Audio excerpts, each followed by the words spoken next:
Have you ever considered the unexpected intersections between, like, seemingly unrelated passions? I was just pondering how the strategic depth of commanding a party of adventurers might share some surprising common ground with the physical precision of, say, dominating a dance revolution machine. Well, yeah, it's funny you bring that up. Just last week, actually, we were delving into the crypts beneath the old Blackwood Manor in our ongoing campaign. We triggered a trap naturally, and this spectral knight materialized, all glowing eyes and rattling armor. Combat seemed inevitable. Our halfling rogue was already trying to find cover, and our cleric, she was reaching for her holy symbol. Right, standard procedure. Totally. Then, our gnome bard, Barnaby, he's known more for his questionable fashion choices than battlefield prowess, honestly. He just declares he's going to challenge the spectral knight to a dance-off. Wait, what? A spectral knight? Seriously, with all the clanking and, like, etherealness? Absolutely. Barnaby, he pulls out his lute, starts this surprisingly upbeat jig, right? And begins trying to mimic the knight's rigid movements, but adding his own, flamboyant flourishes. The rest of us were just dumbfounded. Okay. And the knight, for its part, it seemed equally confused, its spectral sword kind of wavering slightly. It didn't exactly defeat the undead warrior through rhythm, no.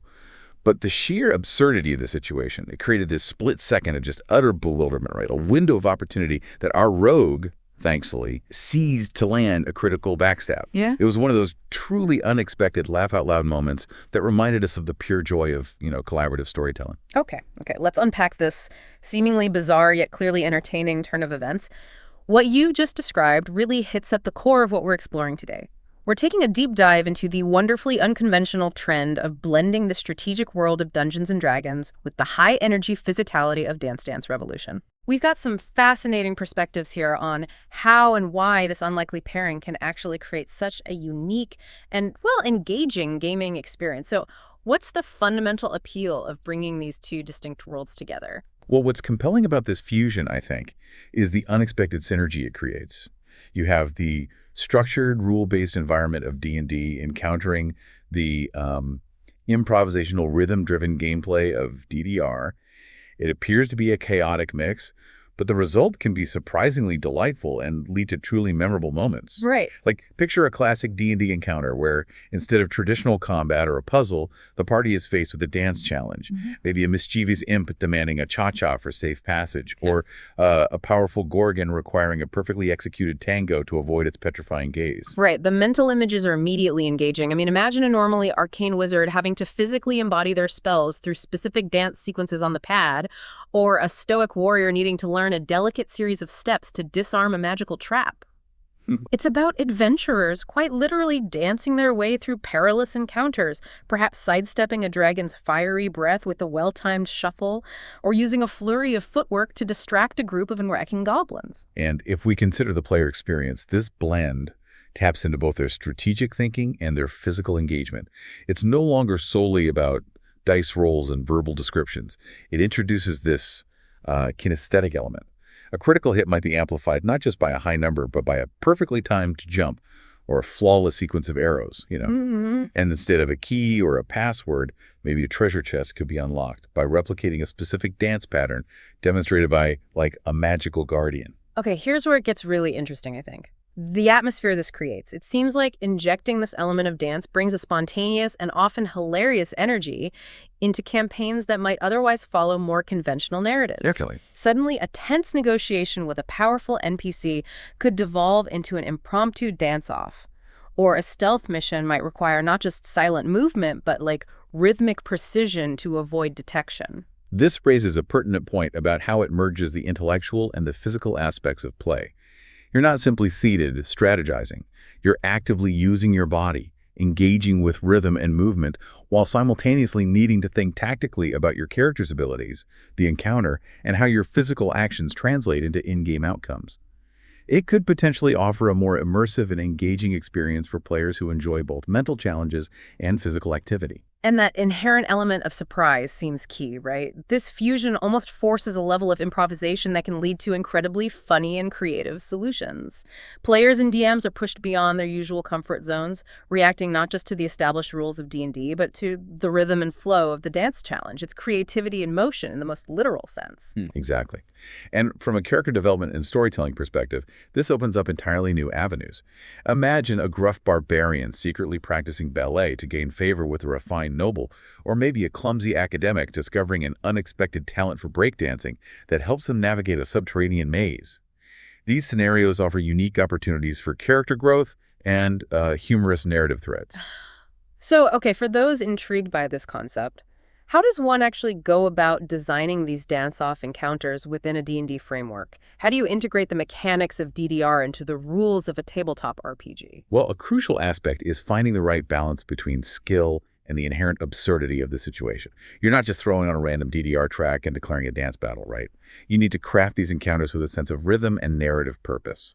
Perhaps a dragon's roar isn't just a sound effect. Maybe it's a sudden acceleration of the music, a shift in tempo that players must react to. Ah, okay. And a successful series of dance steps might not directly inflict damage, but could allow a character to, say, dodge an attack or create an opening for an ally. The choreography of these challenges seems vital then. It's not solely about hitting the correct arrows. It's about the story being told through the movements, the comedic timing, and the unexpected flair. It needs to feel like a meaningful part of the encounter, even if the stakes are intentionally lighthearted. Precisely. The dance challenge should enhance the ongoing narrative, not derail it entirely. Unless, of course, a dedicated DDR-focused session is the specific goal of your group, which is also cool. These moments of rhythmic absurdity should serve as memorable highlights, offering a different kind of risk and reward that keeps players invested and entertained. So for dungeon masters thinking about incorporating this into their games, what are some initial pieces of advice? Well, if we look at the broader principles of good DMing, it's really all about knowing your players and being willing to experiment. You got to tailor the dance challenge mechanics to what your group will find enjoyable. Don't force it if it clashes with the established tone of your campaign, Right, read the room. Exactly. But be open to the creative possibilities. Consider the environment, too. A formal waltz-off in a haunted ballroom, a high-energy street dance competition in the middle of a bustling marketplace. The contrast in setting alone can generate humor and intrigue. Okay, now let's talk about the sonic landscape of these encounters, because you really can't have a dance-off without music. How does the integration of music elevate this DDR-D&D hybrid experience? What's particularly effective about music here is its ability to provide both the literal rhythm for the dance and the overall ambiance for the encounter. Just imagine facing a powerful ancient being with a dramatic orchestral score thrumming in the background versus a comical skirmish with a group of bumbling kobolds set to something ridiculously catchy and upbeat. The right music significantly amplifies the mood and helps players synchronize their actions with the game world. So it's not just background noise, it actively contributes to the storytelling. Oh, absolutely. Music becomes an integral narrative element. Right. You can evoke nostalgia by incorporating classic DDR tracks, maybe, or create a sense of the fantastical with original compositions or soundscapes that subtly incorporate elements related to the creatures involved. Like a dragon's wing beats might echo in the percussion, for example. Huh. That sounds incredibly immersive, like the music itself becomes an active participant in the scene. Precisely. It can heighten emotional peaks and valleys. Energetic anthems can fuel daring and impressive moves, while slower, more intense pieces can build suspense during a crucial moment in the dance. This makes the rhythmic exchanges feel much more significant, much more real in a way. And you had some specific musical suggestions that could inspire DMs looking to create these encounters, right? Yeah, absolutely. Just to offer a few starting points. For a grand, mythical feel, something like Dragonborn by Jeremy Soule works wonderfully. For pure, unadulterated fun, you can't go wrong with classics like Cha-Cha Slide or Dancing Queen. Eye of the Tiger can inject a sense of determination and bold action, while maybe Thriller can add a spooky, tension-building element.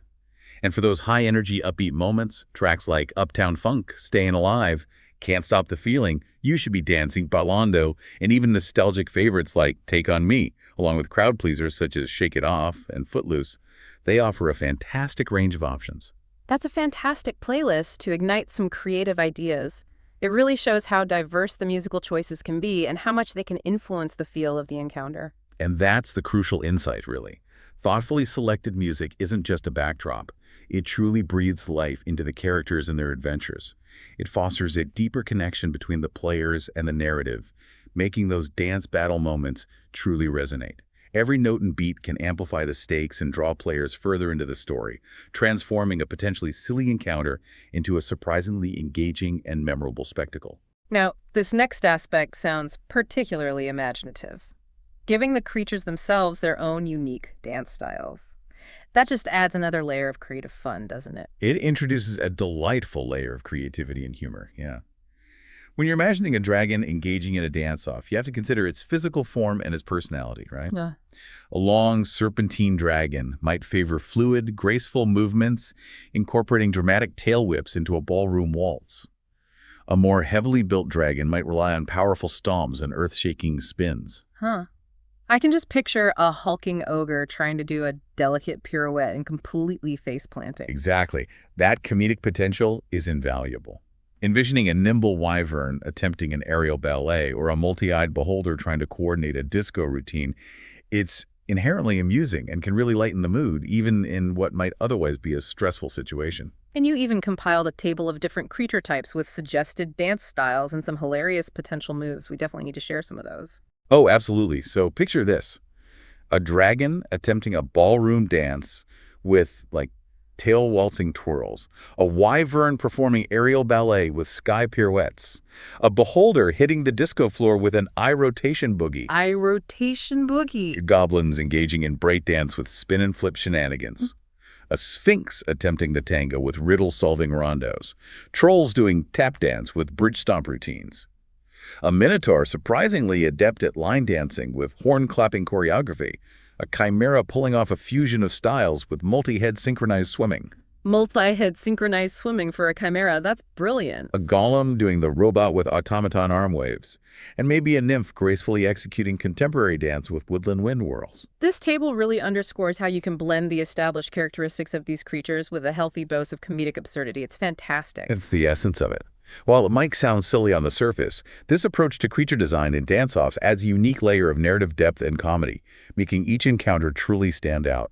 Okay, so we have creatures with their own signature moves and the perfect soundtrack setting the rhythm. What about gear? Are there specific dance-themed items that adventurers might discover in these rhythmically charged campaigns? Yeah, what's intriguing here is how incorporating dance-themed equipment and magical artifacts can add both practical utility and thematic flair to the gameplay. Imagine stumbling upon enchanted dance mats that radiate magical energy or maybe rhythm-attuned wands that can influence the flow of a battle. These items aren't purely aesthetic. They can introduce new strategic possibilities and unexpected twists to encounters. So these aren't just for show, they can actually impact the game mechanics, like actually help you win the dance-off. Precisely. A cloak that shimmers with each step might grant a bonus to dexterity, acrobatics checks during a dance-off. Footwear that allows for effortless moonwalking could be surprisingly effective for dodging attacks. It's about providing creative tools that players can utilize within the context of these rhythmic challenges. You had a whole collection of examples of such magical items, didn't you? Let's hear about some of the enchanted loot one might find in a dungeon, where the boss prefers a beatdown to a beatdown, so to speak. Absolutely. You might discover dancing shoes of agility that grant advantage on dexterity checks during dance challenges. Maybe a rhythm wand that can set a specific tempo, granting a bonus to attack rolls or saving throws made in time with the beat.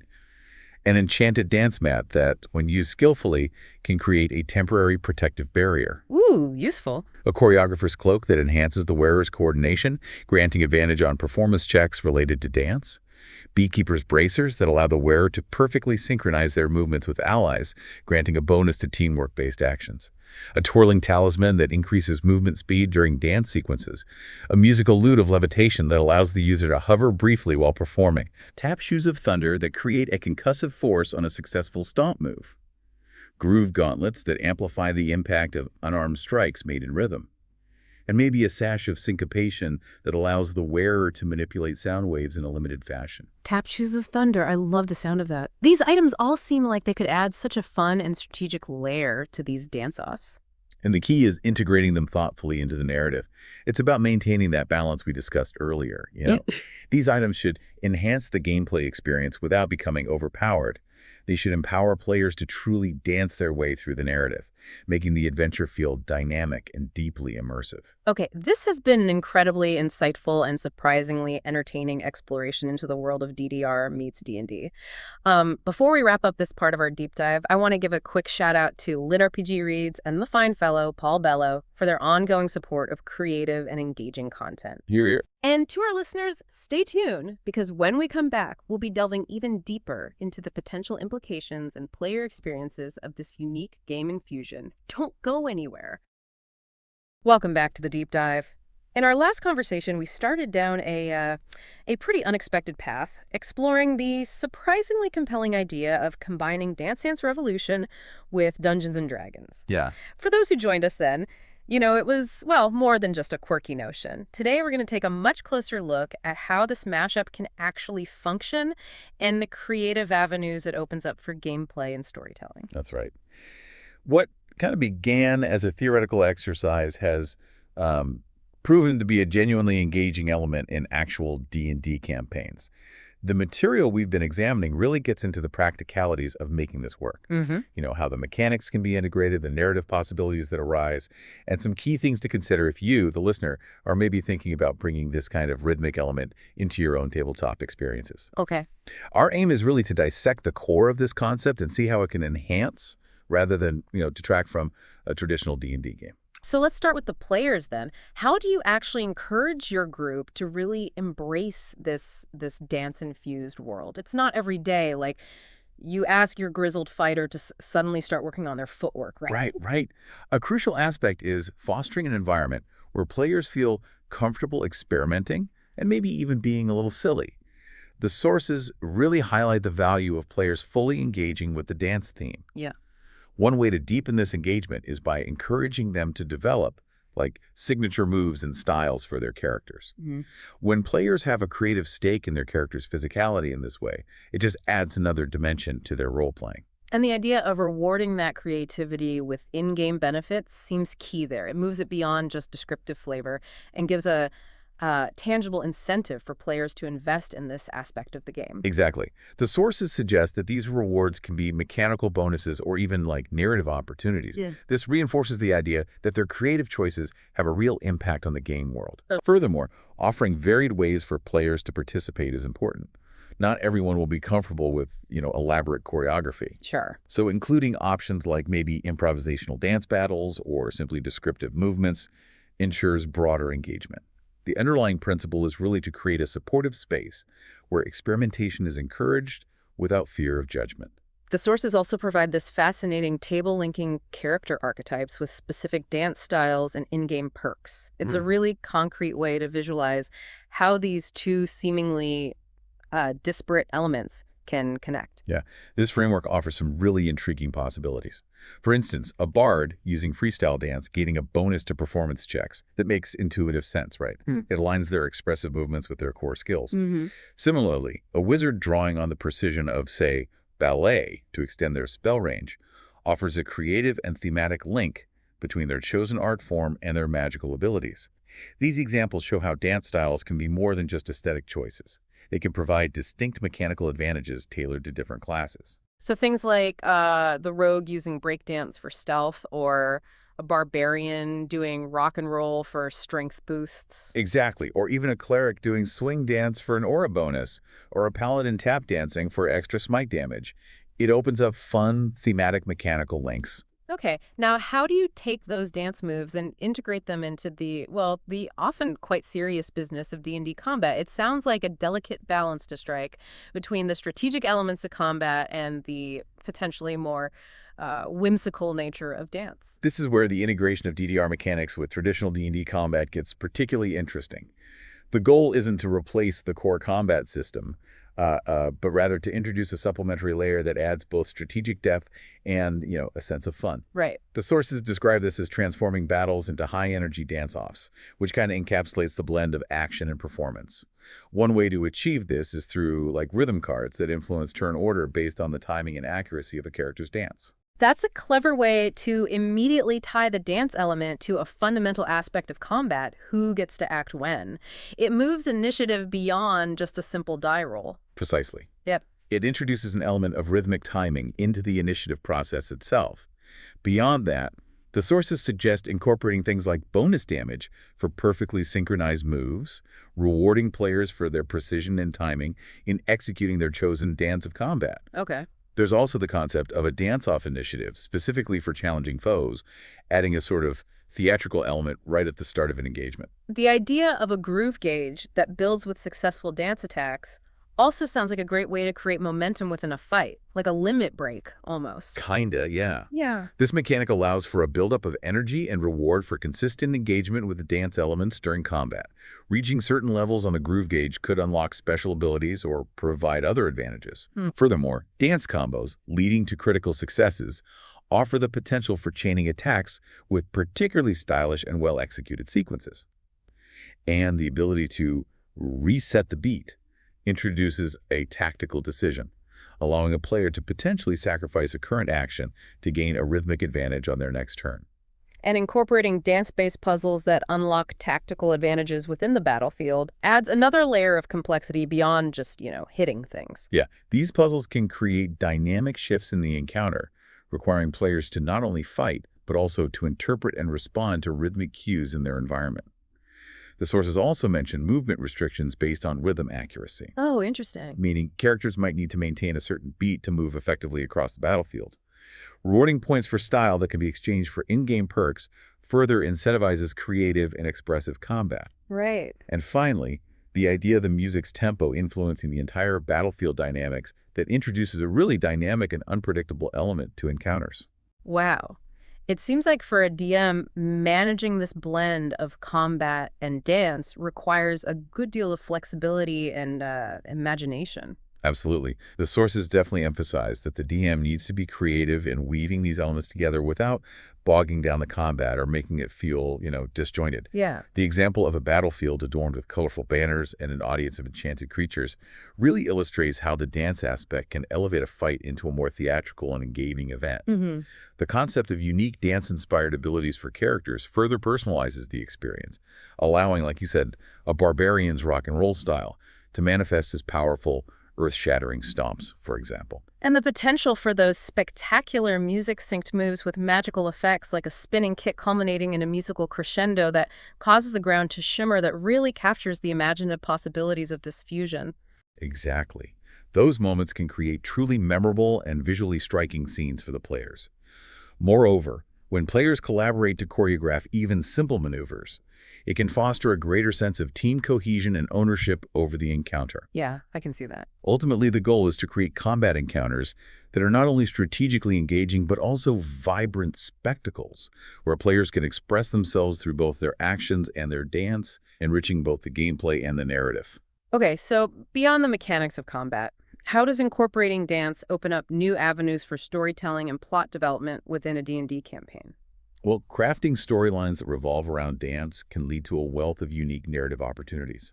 The sources suggest some wonderfully imaginative scenarios like a cursed dance competition where survival hinges on your ability to move, Wow. or even a grand disco hosted by a dragon serving as the climax of a campaign. These aren't just whimsical diversions, they can be totally central to the plot. And it's not just about creating lighthearted scenarios, is it? The sources mention dance as potentially a pivotal plot device, something that can have significant and unexpected consequences for the overall story. Exactly. Dance can serve as more than just a backdrop. It can be the key to unlocking ancient secrets, fulfilling prophecies, or even defeating powerful foes. Think about unconventional story arcs, where specific songs hold the power to weaken certain creatures, Right. or where a series of dance-based trials are designed to reveal hidden truths.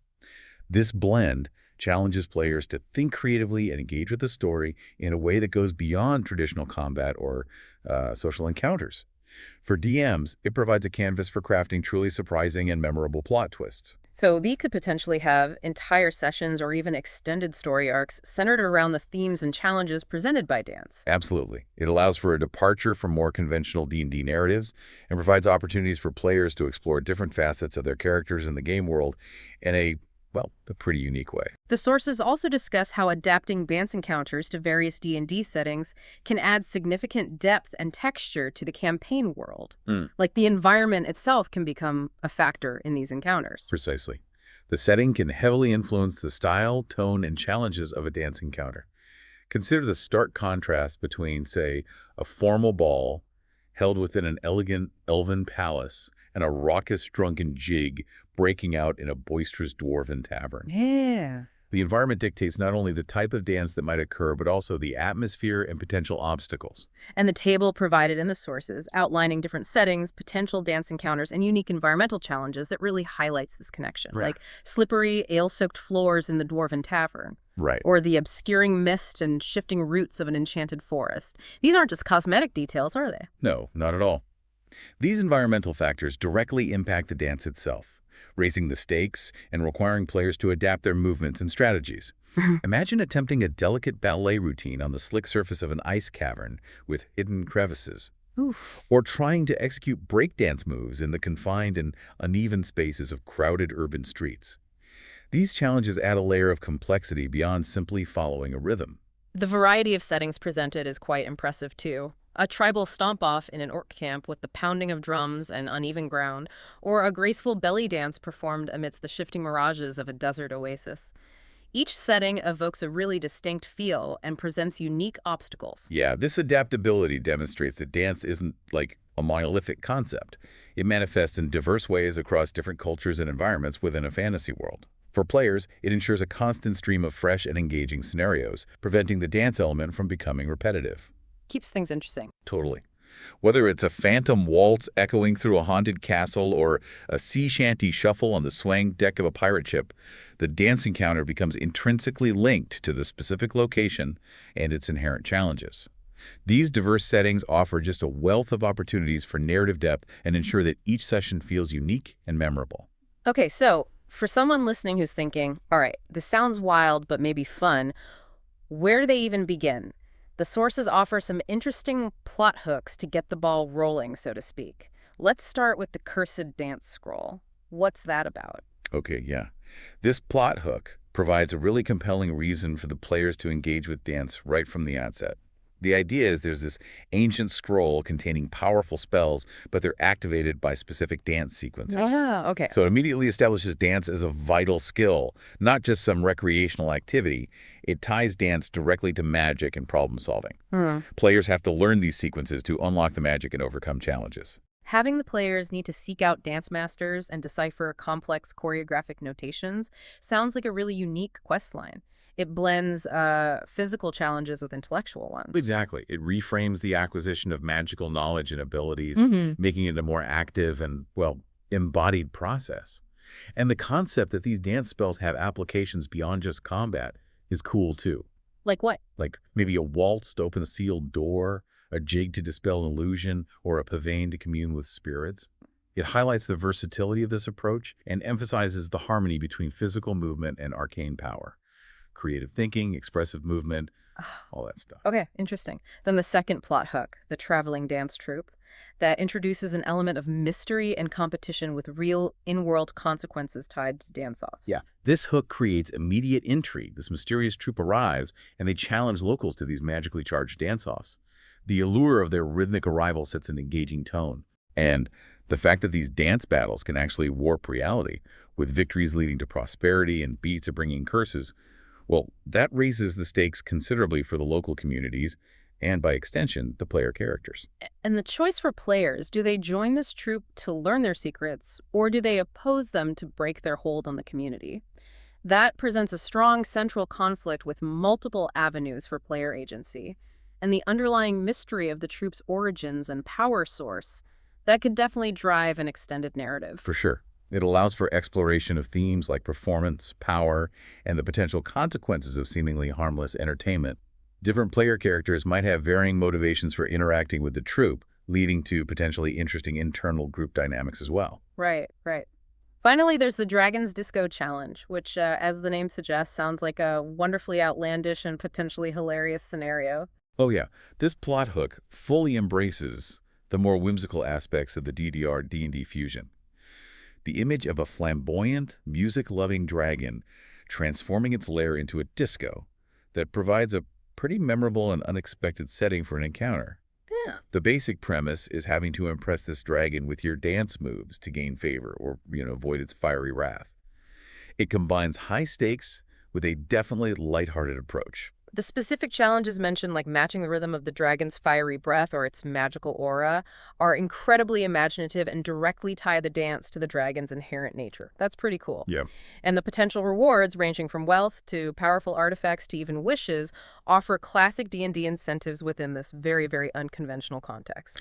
It's definitely a scenario that encourages players to just embrace the absurdity and have fun with the concept. It also demonstrates how this fusion can lead to truly unique and memorable encounters that deviate significantly from your typical dragon-slaying scenarios. Yeah, just a bit. So whether you're dealing with cursed magical scrolls, enigmatic traveling performers, or a disco-loving dragon, these plot hooks offer some fantastic starting points for injecting a rhythm-based element into your D&D games. Absolutely. They provide narrative frameworks that naturally integrate dance into the campaign, giving players a clear reason to engage with these mechanics and explore the creative possibilities they offer. Okay. So as we kind of bring this deep dive to a close, what are the essential takeaways for someone looking to successfully run a D&D campaign? It sounds like a willingness to embrace the unexpected is pretty key. Yeah, I think ultimately success lies in embracing creativity, humor, and definitely a flexible approach. It's about recognizing that the goal is to create enjoyable and unexpected adventures by merging the fun of DDR with the storytelling potential of D&D, focusing on player engagement, empowering their creative choices, and allowing for a degree of, let's call it chaotic creativity, will likely lead to the most rewarding experience. Yeah. These campaigns really have the potential to become shared celebrations of both dance and narrative, fostering laughter and creating lasting memories around the table. The willingness of the DM and the players to just embrace spontaneity and shared experiences is paramount. Well, this has been a truly insightful exploration into the rhythmic possibilities within the world of D&D. A big thank you to LitRPG Reads and Paul Bello, a fine fellow indeed, for bringing this wonderfully unique concept to our attention. Indeed. And to you, our listeners, we're definitely eager to hear your thoughts. Have you ever incorporated unconventional elements like this into your tabletop RPG games? What were the results? Share your experiences and opinions in the comments below. We'd love to hear about it. Yeah, absolutely. So as you consider your next gaming session, perhaps ask yourself, what unexpected rhythm might you introduce to your table? Thanks for taking another deep dive with us.